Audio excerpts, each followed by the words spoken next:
Pickles are healthy, right? Well, that depends. Let's dive into pickling versus fermentation so that you're empowered to buy the most health-charged items the next time you're at the grocery store. Before I dive in, make sure you follow the podcast on whatever podcast you get your podcast at. And if you're listening to this and if you're watching this, make sure to hit the subscribe button on the YouTube. Both are free. Come on, it takes 2 seconds. All right, pickling. What the heck is pickling? Pickling is preservation through acidity. So it involves immersing foods in an acidic solution, typically vinegar, but it's also combined with salt, sugar, and spices. This method inhibits microbial growth, extending the food's shelf life. That's a good thing. So pickling is not fermentation for the most part. On the other hand, fermentation is the transformation of that product through microbial activity. So organisms like bacteria or yeast or mold convert organic compounds such as sugars and starches into alcohol or acids. Now, this not only preserves the food, but it also enhances the nutritional profile. So the process involves, for instance, in foods like yogurt or kimchi or sauerkraut or lactic acid-aged sausage, beneficial bacteria, usually of the lactobacillus species, ferment sugars to produce lactic acid, which acts as a natural preservative and imparts a tangy flavor. The other interesting thing about this is that because the sugar molecules have been eaten by bacteria or molds or fungi, there's no more sugar to be eaten to cause spoilage. And that's actually how these foods are preserved. There's a fascinating way that foods are preserved predominantly in Asia, and that is mold fermentation. So a very popular mold fermented rice product, kanji, is done by mold fermentation rather than yeast or bacteria. So what's the difference?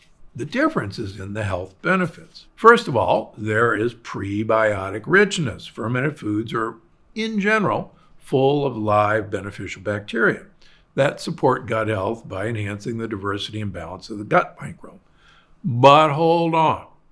Like I've written about before, dead men tell no tales, but dead bacteria do. So the idea that you have to have live probiotic cultures is a myth. Dead bacteria, even in pasteurized, for instance, sauerkraut, work just fine in communicating information to your other gut bacteria.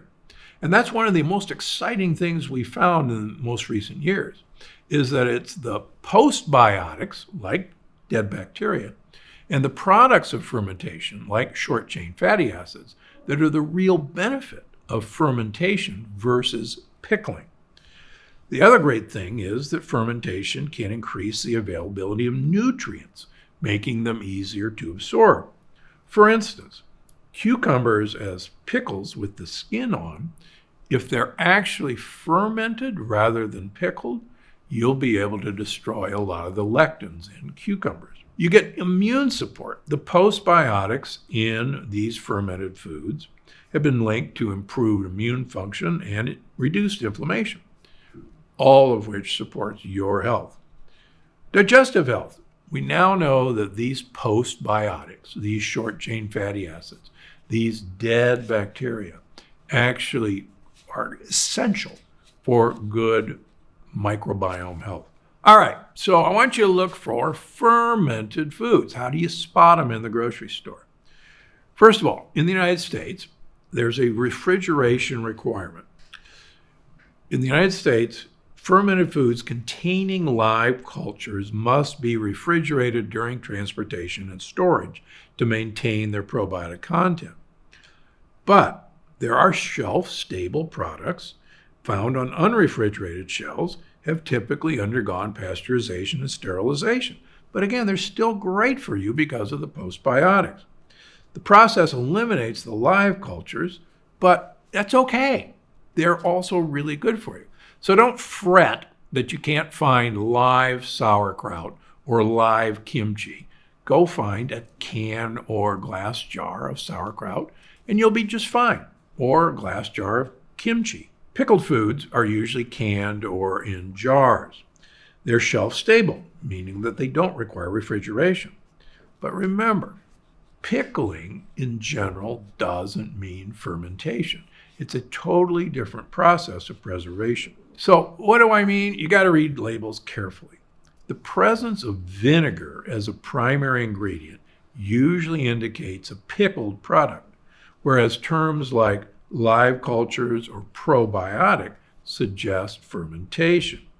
Storage instructions like keep refrigerated are usually associated with fermented products containing live cultures. So understanding the difference between pickling and fermentation is really crucial for making informed dietary choices. While both methods do preserve foods, fermentation offers much more benefits because of the increased nutrient availability and because of all the postbiotics.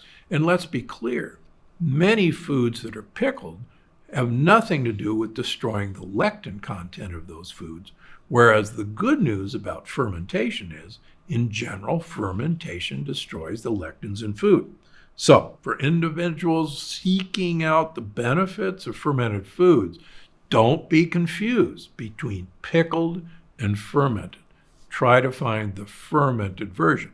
They're out there. Just be a wise label reader. More amazing episodes just like this one. Watch now. People through centuries who were eating foods preserved this way were clearly healthier than people who weren't doing it.